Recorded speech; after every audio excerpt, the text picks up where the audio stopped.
બેઝિસિટી of pyridine. જો બેઝિસિટીનો main આધાર કેના ઉપર હોય છે, તો હિટ્રોએટમ જે છે, ખાસ કરીને હિટ્રોએટમ તરીકે નોર્મલી નાઇટ્રોજન છે. નાઇટ્રોજન ઉપર જે લોન પેર છે એ કેટલી અવેલેબલ છે એના ઉપર બેઝિસિટીનો આધાર હોય. જેમ લોન પેર ઇઝીલી અવેલેબલ હોય એમ એની બેઝિસિટી વધારે હોય. તો પિરિડિનમાં હાલ બેઝિસિટી કેવી છે અને પછી આપણે કમ્પેરિઝન કરવાની છે પાયરોલ અને એલિફેટિક અમાઇન સાથે. તો જુઓ basicity of pyridine. Pyridine is basic in nature. એમની pKa વેલ્યુ છે 5.21. Pyridine is basic in nature due to the presence of lone pair on nitrogen atom. Nitrogen ઉપર લોન પેર ફિક્સ હોય છે, લોકલાઇઝ હોય છે, એટલે એ બેઝિક છે, જેની pKa વેલ્યુ pKa ઉપરથી pKb વેલ્યુ પણ નીકળે. pKa છે એ pHના ડાયરેક્ટલી પ્રોપોર્શનલમાં હોય. જેમ pKa ઘટતી જાય એમ એસિડિટી વધતી જાય, અને pKa વેલ્યુ જેમ જેમ વધે એમ બેઝિસિટી ધીમે ધીમે વધતી જાય. તો pKa વેલ્યુ 5.21 છે. આગળ, the lone pair of electron on nitrogen atom does not participate in delocalization and it is easily available for reaction. નાઇટ્રોજનનો લોન પેર જે છે એ ડિલોકેલાઇઝ છે, એટલે કે this lone pair on nitrogen atom does not participate in delocalization. Loan pair છે એ fix છે nitrogen ઉપર, એ રોટેશનમાં નથી, મતલબ ડિલોકેલાઇઝેશનમાં નથી, એટલે એ ઇઝીલી અવેલેબલ છે રિએક્શન માટે. એટલે તો pKa વેલ્યુ 5.21 છે. પાયરોલની આટલી બધી નહીં થાય. pKa is directly proportional two pH. જેમ જેમ pH ઘટે એમ એસિડિટી વધતી જાય. એ જ રીતે pKa વેલ્યુ જેમ જેમ ઘટે એમ એની એસિડિટી વધે, બેઝિસિટી ઘટતી જાય. આ પ્રકારે હોય છે. pKa ને વધારો, pKa વેલ્યુ જેમ વધે એમ બેઝિસિટી વધે. તો લોન પેર જેમ ઇઝીલી અવેલેબલ હોય એમ pKa વેલ્યુ વધે. અને પિરિડિનમાં નાઇટ્રોજન ઉપર lone pair as it is હોય છે અને ઇઝીલી અવેલેબલ હોય છે, એટલે એમની બેઝિસિટી વધારે હોય. આગળ, pyridine behave as a tertiary amine. પિરિડિનનું નેચર એઝ એ ટર્શરી અમાઇનનું હોય, મતલબ નાઇટ્રોજન સાથે 4 બોન્ડ બને અને અમાઇન એટલે કેમ NH4+ આયન બને, એ પ્રકારે એમનું બિહેવિયર ટર્શરી અમાઇનનું છે પિરિડિનનું. કારણ કે ટર્શરી અમાઇન કોને કહેવાય કે નાઇટ્રોજનની 3 વેલેન્સી સબસ્ટિટ્યુટ થયેલી હોય એને ટર્શરી અમાઇન કહીએ છીએ એમને. તો પિરિડિનનું ફૂલ સ્ટ્રક્ચર જુઓ તો એમાં એ જ પ્રકારે છે. નાઇટ્રોજનની 3 વેલેન્સી સબસ્ટિટ્યુટ છે, 2 સિગ્મા બોન્ડ અને 1 પાઈ બોન્ડ. હવે આમની સાથે કોઈ એસિડિક રિએક્શન કરાવીશું તો ક્વાટર્નરી અમોનિયમ સોલ્ટ તૈયાર થઈ જાય. તો શું કહીએ, in acidic medium it forms pyridinium salt. અને પિરિડિનિયમ સોલ્ટ છે એને જ આપણે ક્વાટર્નરી અમોનિયમ સોલ્ટ કહીએ છીએ. જો કેમિકલ રિએક્શન, પિરિડિન એનું H+ એસિડ સાથે રિએક્શન કરાવો એટલે નાઇટ્રોજનની વેલેન્સી 4 થઈ જાય, એટલે કે લોન પેર યુઝ થઈ ગઈ હોય. એમાં લોન પેર યુઝ થાય તો જ પિરિડિનિયમ આયન બને. એટલે પિરિડિનનું એસિડ સાથે રિએક્શન કરો એટલે પિરિડિનિયમ આયન બને. મતલબ આ ટર્શરી અમાઇન ટાઈપ હતું પિરિડિન, એનું ક્વાટર્નરી અમોનિયમ સોલ્ટ તૈયાર થઈ ગયો. તો પિરિડિન છે એ એસિડ સાથે ફટાફટ રિએક્શન આપે. શું કામે, તો કે પિરિડિનિયમ આયન તૈયાર થાય છે એટલા માટે. Next, pyridine also react with haloalkane અથવા તો alkyl halide to gives an alkyl pyridinium salt. Haloalkane સાથે રિએક્શન આપે છે કારણ કે પિરિડિન પાસે લોન પેર છે.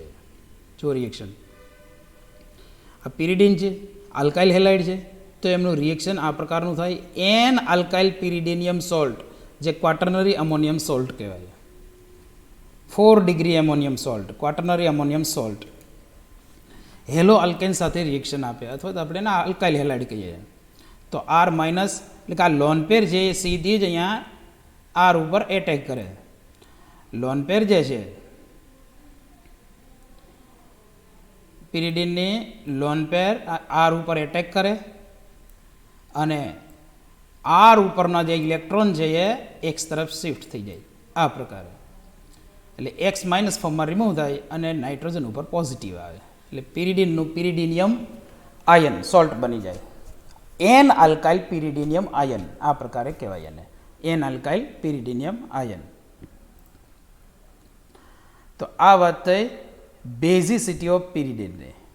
પિરિડિન એમનું નેચર બેઝિક છે અને બેઝિક હોવાનું રીઝન શું છે તો કે પિરિડિનના નાઇટ્રોજન ઉપર લોન પેર છે. પિરિડિનનું પોતાનું નેચર ટર્શરી અમાઇનનું છે અને જેવું એસિડ સાથે રિએક્શન કરાવીએ એટલે ક્વાટર્નરી અમોનિયમ સોલ્ટ બની જાય. એસિડ અથવા તો હેલો આલ્કેન આલ્કાઇલ હેલાઇડ સાથે કરીએ રિએક્શન તો પણ ક્વાટર્નરી અમોનિયમ સોલ્ટ બને. આગળ કમ્પેરિઝન છે. Relative basicity of pyridine, pyrrole and aliphatic amine. Relative basicity of pyridine, pyrrole and aliphatic amine. Comparison કરવાનું છે. પહેલાં આપણે પિરિડિન અને પાયરોલનું કમ્પેરિઝન કરીએ અને ત્યાર પછી પિરિડિન અને એલિફેટિક અમાઇનની વાત કરીશું. જો રીઝન આ પ્રકારે પૂછે છે. Pyridine is more basic than pyrrole but less basic than aliphatic amine. Pyridine છે એ પાયરોલ કરતાં વધારે બેઝિક છે પણ એલિફેટિક અમાઇન કરતાં ઓછું બેઝિક છે. તેનો મતલબ એમ થયો કે એલિફેટિક અમાઇન સૌથી વધારે બેઝિક છે. જો એમનું રીઝન પહેલાં પિરિડિન અને પાયરોલનું કમ્પેરિઝન કરીએ. In a pyrrole the lone pair of electron are participate in delocalization and forms a part of aromatic sextet. પાયરોલમાં શું થાય છે તો કે એની લોન પેર જે છે એ રેઝોનન્સમાં ભાગ લે છે, ડીલોકેલાઇઝેશનમાં ભાગ લે છે, એટલે કે એરોમેટિક સેક્સટેટનો ભાગ છે. જો પાયરોલનો નાઇટ્રોજન લોન પેર ડોનેશન ન કરે, ડીલોકેલાઇઝેશનમાં લોન પેર ડોનેટ ન કરે તો પાયરોલ એરોમેટિક ન થાય અને એરોમેટિક ન થાય તો એની સ્ટેબિલિટી ઓછી થઈ જાય. એટલે સ્ટેબિલિટી માટે એરોમેટાઇઝેશન જરૂરી છે અને એરોમેટાઇઝેશન કમ્પ્લીટ કરવા માટે એને લોન પેર આપવી જ પડે ડીલોકેલાઇઝેશનમાં, તો જ પાયરોલ એરોમેટિક થાય. નહીંતર 6 ઇલેક્ટ્રોન ન થાય પાયરોલમાં ડીલોકેલાઇઝેશનમાં. એટલે એરોમેટિક સેક્સટેટ કમ્પ્લીટ કરવા નાઇટ્રોજન પોતાની લોન પેર ડોનેટ કરે છે. એટલે પાયરોલમાં નાઇટ્રોજન પાસે લોન પેર હોતી નથી, અથવા તો એમ કહેવાય કે એરોમેટિક સેક્સટેટનો ભાગ છે, ઇઝીલી અવેલેબલ ના હોય. So it is not available for chemical reaction. એ કેમિકલ રિએક્શન માટે અવેલેબલ નથી. હવે પિરિડિનની વાત કરીએ. In a pyridine the lone pair of electron are hybridize and does not participate in delocalization. પિરિડિનની જે લોન પેર છે એ હાઇબ્રિડાઇઝ છે અને એ ડીલોકેલાઇઝેશનમાં ભાગ લેતી નથી. મતલબ પિરિડિનની લોન પેર ડીલોકેલાઇઝેશનમાં ડોનેટ કરવાની નથી, એમનેમ જ પિરિડિન એરોમેટિક છે. એનો મતલબ કે એ રિએક્શન માટે ઇઝીલી અવેલેબલ છે. સો it is easily available for the chemical reaction. Chemical reaction માટે એ ઇઝીલી અવેલેબલ છે. આપણે કમ્પેરિઝન લખી શકીએ. જુઓ પાયરોલ, એમની લોન પેર જો એ ડીલોકેલાઇઝેશનમાં ડોનેટ નહીં કરે તો પાયરોલ એરોમેટિક ન થાય અને એની સ્ટેબિલિટી ઘટી જાય. તો એને એરોમેટિક બનાવવા માટે નાઇટ્રોજનને લોન પેર ઓફ ઇલેક્ટ્રોન અંદર ડોનેટ કરવી જ પડે, એટલે એ ડીલોકેલાઇઝ છે. 6 ઇલેક્ટ્રોન ડીલોકેલાઇઝ થાય. અને પિરિડિનમાં શું થાય છે તો કે 5 કાર્બનનો એક અને નાઇટ્રોજનનો એક જે પીઝેડમાં ઇલેક્ટ્રોન હોય છે એ ટોટલ 6 ઇલેક્ટ્રોન થઈને એરોમેટિક થઈ જાય છે. એને લોન પેર ડોનેટ કરવાની જરૂર જ નથી. તો લોન પેર નાઇટ્રોજન ઉપર લોકેલાઇઝ ફોર્મમાં હોય છે અને એ હાઇબ્રિડાઇઝ હોય. એટલે પિરિડિનની લોન પેર અવેલેબલ છે રિએક્શન માટે, પાયરોલની નથી. હમણાં જે વાત કરીએ એ મુજબ બેઝિસિટી ઓફ પિરિડિનમાં કે ભાઈ પિરિડિનમાં HCl નાખો, મતલબ એસિડ સાથે રિએક્શન કરો તો પિરિડિનિયમ સોલ્ટ બને, મતલબ ક્વાટર્નરી અમોનિયમ સોલ્ટ બને. પણ પાયરોલમાં HCl નાખો તો પાયરોલિયનમ સોલ્ટ ન બને, મતલબ આનો ક્વાટર્નરી અમોનિયમ સોલ્ટ તૈયાર ન થાય, કારણ કે એની પાસે લોન પેર છે એ ડીલોકેલાઇઝેશનમાં યુઝ થઈ ગઈ છે. પણ પિરિડિનમાં લોન પેર અવેલેબલ છે. તો લોન પેરના આધારે આપણે ભાગ પાડી શકીએ કે પિરિડિનમાં ઇઝીલી અવેલેબલ છે, લોકલાઇઝ લોન પેર છે એટલા માટે, અને પાયરોલમાં ઇઝીલી અવેલેબલ લોન પેર નથી કારણ કે એ ડીલોકેલાઇઝ છે. તો basicity is directly proportional to availability of lone pair. Basicity છે એ લોન પેરની અવેલેબિલિટી ઉપર આધાર રાખે. એનો મતલબ એવો થયો કે pyridine is more basic than pyrrole. Pyridine છે એ પાયરોલ કરતાં વધારે બેઝિક છે. હવે નેક્સ્ટ એલિફેટિક અમાઇન સાથે કમ્પેર કરીએ. In pyridine and aliphatic amine both have a lone pair of electron on nitrogen atom. Aliphatic amine લઈ લ્યો અને pyridine લઈ લઈએ. આ pyridine છે અને આ એલિફેટિક અમાઇન છે. હવે લોન પેરનું કમ્પેરિઝન કરો તો નાઇટ્રોજન પાસે પણ લોન પેર અવેલેબલ છે અને એલિફેટિક અમાઇન એટલે કે પિરિડિનના નાઇટ્રોજન પાસે પણ લોન પેર અવેલેબલ છે અને એલિફેટિક અમાઇનના નાઇટ્રોજન પાસે પણ લોન પેર અવેલેબલ છે. પાયરોલ અને પિરિડિનનું કમ્પેર કરો તો લોન પેરના આધારે ભાગ પડી જાય કે ભાઈ પાયરોલમાં લોન પેર ઇઝીલી અવેલેબલ નથી, પિરિડિનમાં ઇઝીલી અવેલેબલ છે એટલે પિરિડિન મોર બેઝિક છે.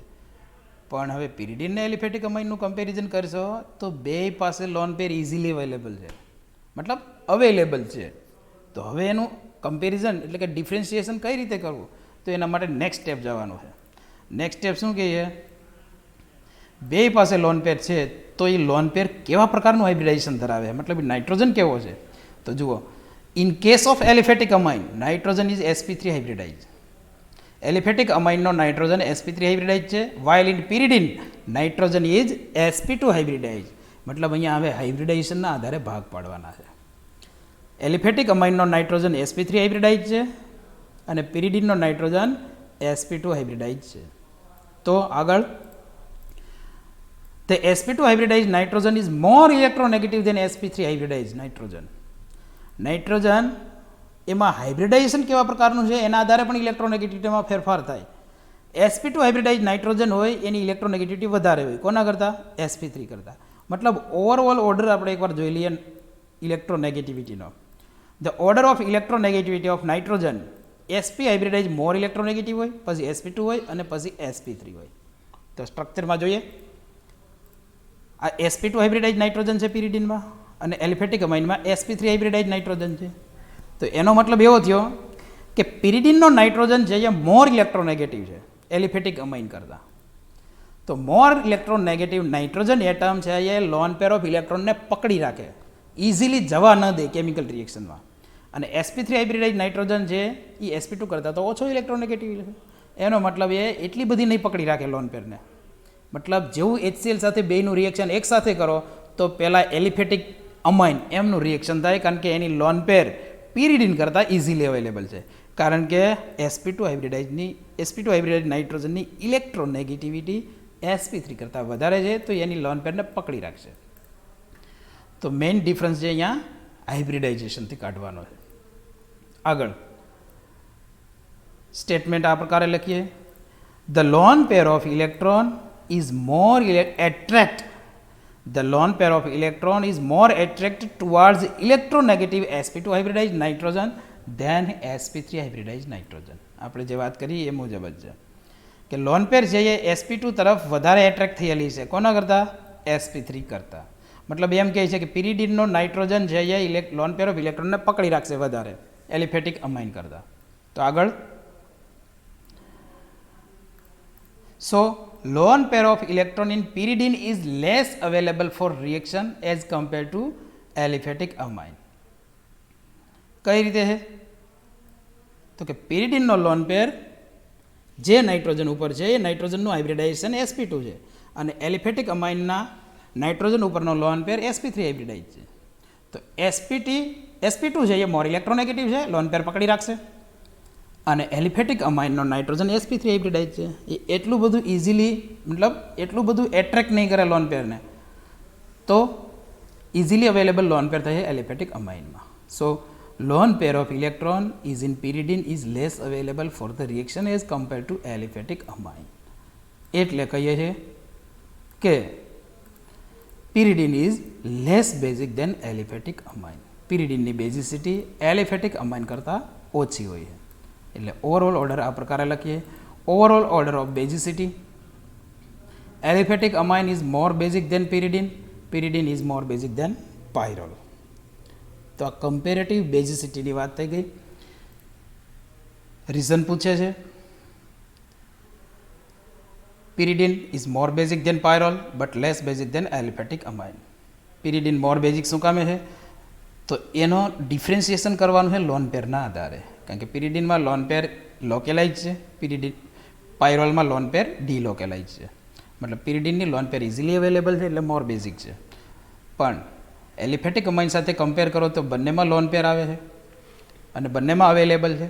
પણ હવે એ જોવાનું છે કે ઇઝીલી અવેલેબલ કેમાં છે, તો એનો આધાર છે હાઇબ્રિડાઇઝેશન ઉપર. પિરિડિનનો નાઇટ્રોજન sp2 હાઇબ્રિડાઇઝ છે, મોર ઇલેક્ટ્રોનેગેટિવ છે એટલે લોન પેરને વધારે પકડી રાખશે. પણ એલિફેટિક અમાઇનનો નાઇટ્રોજન sp3 હાઇબ્રિડાઇઝ છે અને એમની લોન પેર ઇઝીલી અવેલેબલ હોય.